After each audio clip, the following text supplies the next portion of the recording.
За энэ удаагийн бичлэгээр бид квадрат тэнцэтгэл бишийг хэрхэн бодох талаар үзэх болно. За solving quadratic inequalities.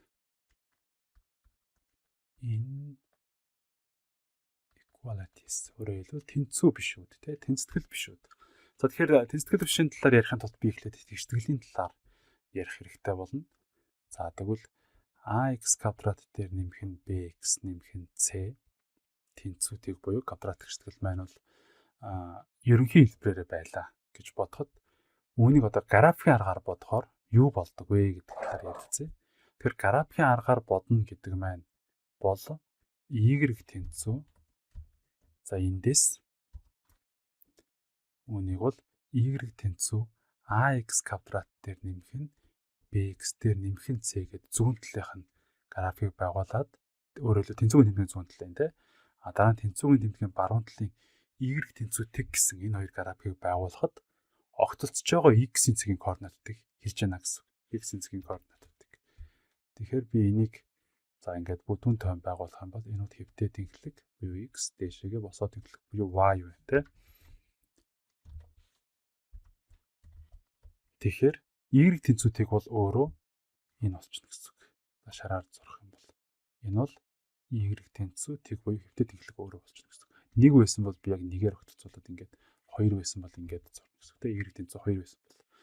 За тэгэхээр одоо би эндээс квадрат тэгштгэлийнхаа парабола зурх юм бол за параболыг зурна иймэрхүү байхаа гэж бодчих. Дээшээ харсан ийм парабол байлаа гэж бодоход огтцож байгаа энэ хоёр цэгийн за энд нэг цэг, энд нэг цэг огтцож байна. Энэ цэгүүдийг x1, x2 гэж нэрлэнэ. За зүүн талынхаа x1, баруун талын x2 гэж нэрлэнэ гэсэн юм бол байхгүй. Гэхдээ яг дугаарлалт бол ямар ч гэж болно. Энэ хоёр бол x1, x2-ууд буюу манай шийтүүд болно гэсэн үг. Мэдээж хоёр цэгээр огтцож байгаа юм бол нэг цэгээр огтцож байгаа юм бол нэг шийтдэг их мэдчихлээ. За тэгвэл одоо эндээс үүдээд бид нар энэ тэнцэтгэл биш байх юм бол яах вэ гэдэг талаар ярих гэдэг байгаа шүү дээ. Тэгэхээр энэ хэрвээ тэнцэтгэл биш байсан бол энэ хоёр цэг бол хамаагүй болчихно гэсэн үг. Энэ огтцлын цэг бол хамаагүй. За график ийм байлаа. Харин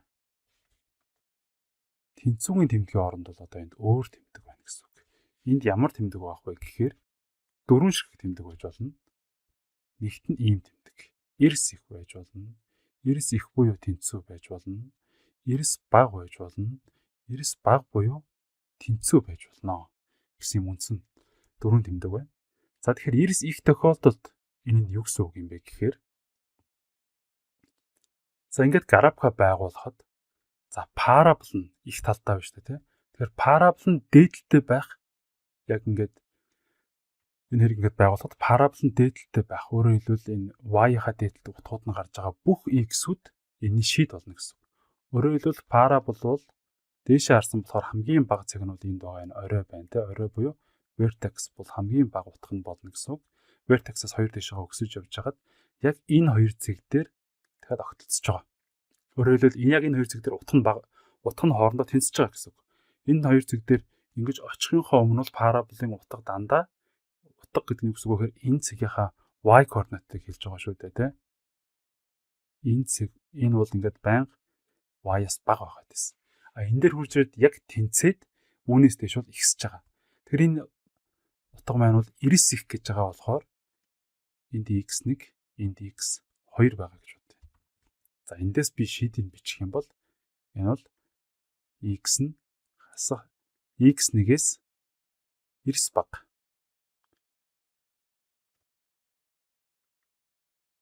x1-ээс бага. За би юу олон дугаар биччихье да. Өөр шийдээ бичих гэхээр өөрөлдөлтүүд энэ ч хариулагдах x-үүд нь ямар байх вэ гэхээр энэ ч гэдэг нь юу гэж байгаа юм бэ? Энэ нөхцөлийг хангах x-үүд ямар байх вэ гэхээр хасах хязгааргүйгээс эхэлж байгаа, тийм. Хасах тоо бол ямар ч хийж болно. Гэхдээ x1 хүрж байгаа. Тэгэд x1 орох уу гэх юм бол энэ тэмдэг харна. Тэнцүү байхыг тооцох уу гэхээр тооцохгүй болохоор би энийг гадна тийш харж байгаа. Өөрөөр хэлбэл x1 энийг хангахгүй. x1 дээр тэнцэж чинь, тийм. Гэтэл энэ тэнцэтгэл биш манайд бид нарт эрс их байх утгуудыг олгож байгаа болохоор ингэж байгаа. За ингээд за нэгдэх нь үнэтэй нэгдэх нь юг нэгдэх вэ гэхээр дахиад x2-ыг нэгтгэх. Тэгвэл хаалтан дахиад гадна тийшээ. Яг тэгэхээр x2 дээр тэнцэж байгаа болохоор. Тэгэхэд x2-оос нэмэх хязгааргүй. Ийм байдалтай байна гэсэн үг. Ийм байдалтайгаар бичих юм бол одоо энэ юу маань гарч ирж байгаа байна. Хариугаа аваад ингэж бичих нь. Хэрвээ энэ нь бага байсан бол яах вэ гэдэг тал дээр хэлээ одоо. Тэгэхээр харъя. Хэрвээ ax квадрат за өнгийн солио ax квадрат нэмэх нь bx дээр нэмэх нь c нь тэгээс бага байсан. За бага уу тэнцүү гэсэн ийм өгөгдөлтэй бодлого байсан бол бид нар яаж бодох байсан бэ гэхээр ялгаагүй энэ график зурагдана те. Гэхдээ одоо y нь одоо парабол нь шулууныхаа доор байх хэсгийг асуугаад байна. Тэгэхээр энэ дээр бол за графикыг бид нар ерөнхийдөө бол байнга зураад авахгүй нэг зүгээр төсөөлнө удахгүй нэг тоон шулуун дээр үлээдэлээ бас зурна гэсэн. Тэгэхээр энд тэнцүү байж болох юм чинь за x гэдэг нь юу байж болох вэ гэхээр хас x1 өөрөө байж болно. Эхний шийд хамгийн бага шийд нь байж болно. Эндээс x2 бас байж болно. Яа тэгээд энэ хоёр тоо хоёулаа инклюзив буюу энэ шийдэн дотор орно. Ягаад тэгэхээр энэ дээр утга нь тэг болж байгаа. Тэг болох юм бол энэ дээрээс хариу гэж тооцоолохоор үнэгээ хэлж байна гэсэн үг. Энийг олж байна гэсэн үг. За тэгвэл энийг график зурахгүйгээр яаж бодох вэ гэдэг талаар ярив. За тэгэхээр график зураагүй тохиолдолд бид нарт яг ийм одоо илэрхийлэл өгсөн байна. Эндээс бид нар хариугаа олонгууд x1, x2 гэдэг хариу гарч ирнэ. Тэгэд энэ тэгээс бага гэж байгаа юм чинь энэ дээр за x1 ч юм уу x2 гэдэг утгаа олоод тэмдэглэжлээ гэж бодъё те. Энд чи тэг ийшээгээ хязгааргүй руу явж байгаа юм дээр.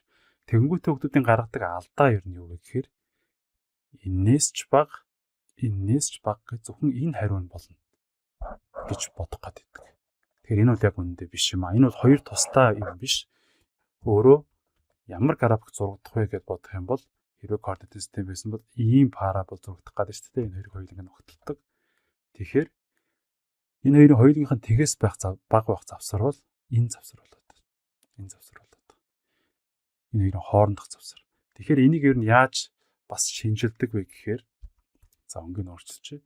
Тэгэхээр хэрвээ энэ эерэг байх юм бол энэ тэгээс их байх хэсэг, бага байх хэсэг, их байх хэсэг гэж хэлнэ.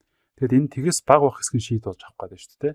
Тэгэхээр x1-ээс x2-ын хооронд. Тэгэд x1 2 орох уугүй юу гэхээр их багын тэмдэг рүү гарна. Их багын тэмдэг маань өөрөө бага уу тэнцүү гэж байгаа болохоор орно.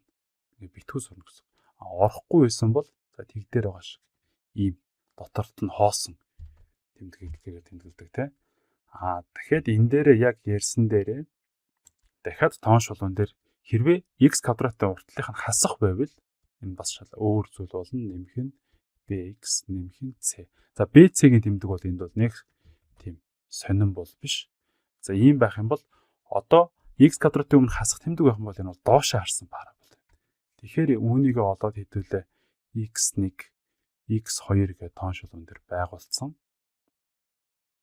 Тэгэх юм бол доошоо харсан парабол юм чинь ийм парабол зурагдана гэсэн үг тийм. Тэгэхээр энэ хасах, нэмэх, хасах гэсэн байдлаар шийд маань олдно. За энийг арилгаж аваад хасах, нэмэх, хасах гэсэн. Тэгэхээр энд бага уу тэнцүү гэж байгаа юм чинь хасах хязгааргүйгээс хасах 1. Тэгээ хасах 1 нь өөрөө орно. Биш x1 нь өөрөө орно. x2-оос нэмэх хязгааргүй нь шийд болно гэсэн үг. Тэгэхээр квадрат гიშтгэл ялангуяа квадрат тэнцэтгэл биш бодож байгаа тохиолдолд шийдээ олсныхоо дараа энэ дээшээ харсан парабол уу эсвэл доошоо харсан парабол уу гэдгээ сайн одоо ажиглах хэрэгтэй байх нэ. Энийгээ мэдэхгүй бол бид нар шийдээ буруу болох эрсдэлтэй. Тэгэхээр ерөнхийдөө тоон шулуун дээр дээшээ харсан бол нэмэх хасах нэмэх, доошоо харсан бол хасах нэмэх хасах гэсэн байдлаар хэдүүлээ шалгачиж болох нь. Энэ маань бол яг л параболынхаа энэ дээр бол доошоо харсан парабол болохоор ийм парабол байгаа. Нөгөө талд нь ийм парабол байгаа гэдэг утгаараа л явж байгаа гэсэн үг юм аа.